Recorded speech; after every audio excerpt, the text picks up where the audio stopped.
Hai, aku Claire. Apa kamu ingat prommu? Kamu bersenang-senang dan perasaan menyenangkan ini akan kamu ingat seumur hidupmu? Aku tidak akan. Tonton videonya sampai akhir dan kamu akan temukan bagaimana keinginan untuk kehilangan keperawananmu oleh taruhan saat prom. Aku telah menunggu prom sepanjang hidupku di SMA. Aku ingin menjadi yang tercantik di pesta dan menyiapkan dress paling baik. Dan menabung. 2 tahun terakhir aku bekerja sebagai kurir dan setelahnya aku bekerja sebagai pelayan di kafe. Oh iya, aku mendapat tip yang baik. Yang setelahnya dapat kublikan tas.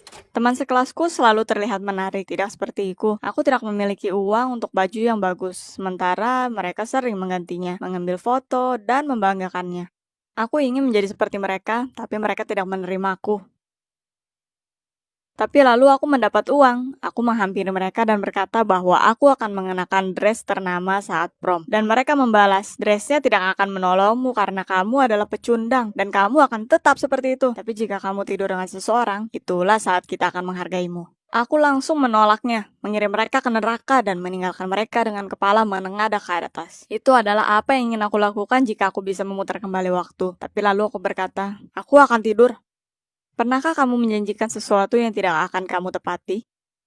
Jadi aku mengacuhkannya, tidak berpikir itu akan berjalan sejauh itu. Aku mengatakannya dan seketika menyesalinya, karena aku tidak pernah memilikinya dengan pria dan aku tidak memiliki pacar. Hanya ada 2 teman laki-laki, dengan mereka aku pergi ke bioskop dan ke taman. Kita berbincang, dan selesai, kita tetap berteman. Teman-temanku tentu saja seketika memegang tanganku. Mereka mulai mengajariku cara merayu, bagaimana berkomunikasi dengan pria secara tepat, bagaimana bersikap, berjalan, berpenampilan, dan bernapas. Aku murid yang baik, aku cepat belajar. Tapi pria itu tetap tidak ada di sana. Kepada siapa aku akan melakukan? Ini, prom yang sudah ditunggu-tunggu datang. Teman-temanku berjalan mengitari dan melihatku. Mata mereka memancarkan keyakinan. Kita mengawasimu dengan dekat dan berharap kamu memegang perkataanmu. Berkata bahwa aku gugup berarti tidak berkata apa-apa. Aku tidak tahu kepada siapa aku akan melakukannya. Tapi lalu tiba-tiba, Cameron mengajakku untuk menari.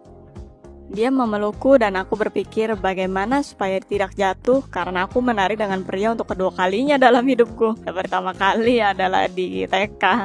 Cameron tiba-tiba berkata, aku mencintaimu. Aku sudah mencintaimu sejak kelas 1. Tapi aku tidak berani untuk memberitahumu.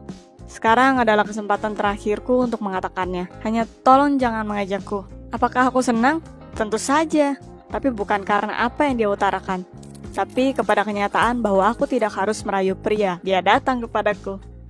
Aku harus mengakuinya. Aku bertingkah seperti aku menyukai Cameron dan semuanya. Dan dia sangat tulus. Dia berkata sangat halus, penuh afeksi, dan sopan. Membawakan minuman dan makanan. Berkata bahwa dia terluka karena cinta yang tak terbalas dan apa yang membantunya untuk menguatkan dirinya. Dia berkata saat kelas 8, dia bahkan memutuskan untuk mengatakan semuanya lewat surat di hari Valentine. Tapi itu tak sengaja salah terkirim ke gadis lain dengan nama yang sama. Itu lucu karena dia harus menceritakan kepadanya setelah itu supaya tidak ada kesalahpahaman. Waktu hampir habis dan ini waktunya bertindak. Aku bersandar ke kupingnya dan berkata bahwa aku menginginkannya hari ini. Dia tersedak dan mulai terbatuk, dan aku takut dengannya. Tapi lalu dia sadar dan bertanya ketakutan. Kamu serius? Aku berkata, ya.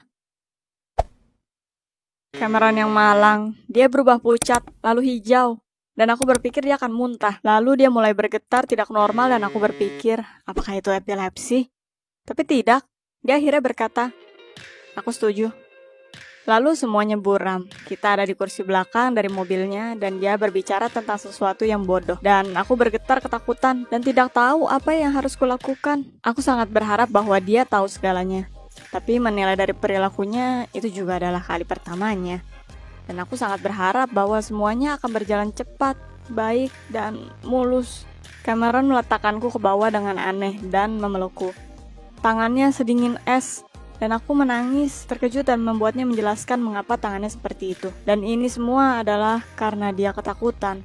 Cameron menciumku dan melepas t-shirtnya. Aku menyadari tanda luka di bahunya dan bertanya apa penyebabnya. Dia melepaskan dirinya dan mulai bercerita tentang semua pertengkarannya. Terlalu banyak luka di tubuhnya dan sepertinya matahari akan segera tiba. Cameron berhenti ketika dia melihat penampilanku dan semuanya terjadi. Tentu saja aku berharap aku tidak begitu saja memberikan keperawananku. Dan lagi pula, itu tidak menyenangkan, sakit, dan aneh.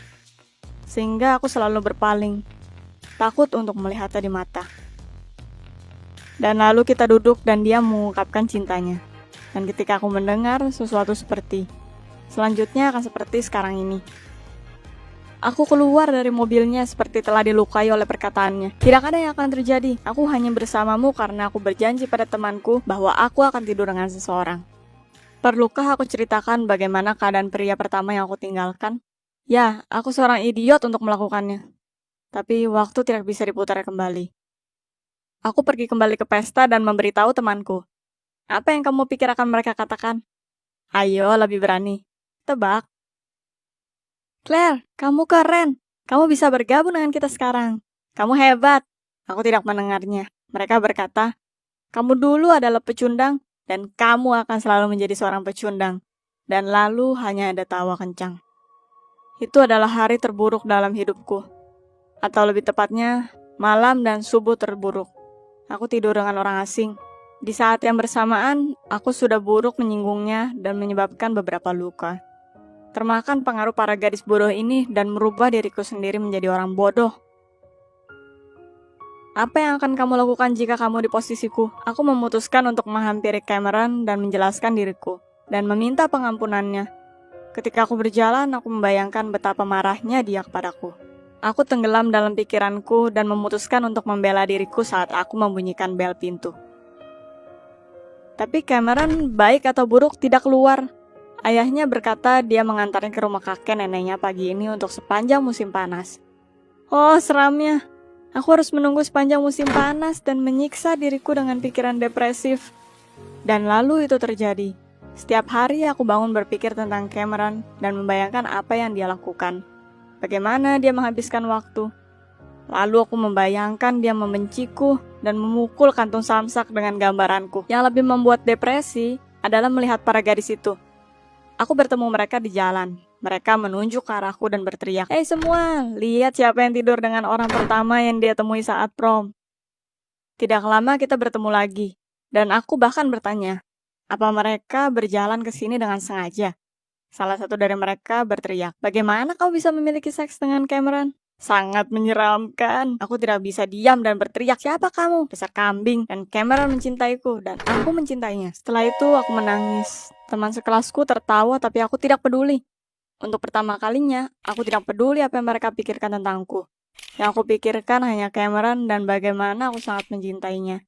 Dan bagaimana aku ingin dia memaafkanku. Dan supaya kita mulai dari awal lagi. Aku tidak tahu bagaimana aku menunggunya untuk pulang ke rumah. Setelah menunggu beberapa hari, aku pergi ke pertemuan yang sudah lama aku tunggu. Hanya berjaga-jaga, aku memasang posisi pembelaan. Dia membuka pintu. Sangat tampan, berkulit coklat, dan dewasa. Aku mundur dan menatap kosong ke matanya. Menunggu untuk sebuah ocehan, lemparan, atau tonjokan. Tapi dia terdiam. Lalu aku berkata aku butuh bicara dan kita pergi ke pelataran. Aku meminta pengampunannya untuk segalanya. Dan sebagai balasan aku mendengar. Aku tidak dendam terhadapmu. Dia mengatakannya sangat tenang dan kembali ke dalam rumah. Aku ingin berkencan denganmu dan bersamamu. Lihat bintang-bintang dan hitung mereka setiap kali. Aku meneriakkan semua hal yang aku tulis selama 2 bulan belakangan ini. Ya, aku sangat ingin bersamanya. Tapi sebagai balasan, dia berubah, menatapku dan pergi ke dalam rumah. Itu berakhir. Aku berhak mendapatkannya, dan itu adalah kesalahanku. Menjadi seseorang seperti itu dan akhirnya berharap diampuni dan diterima dengan tangan terbuka.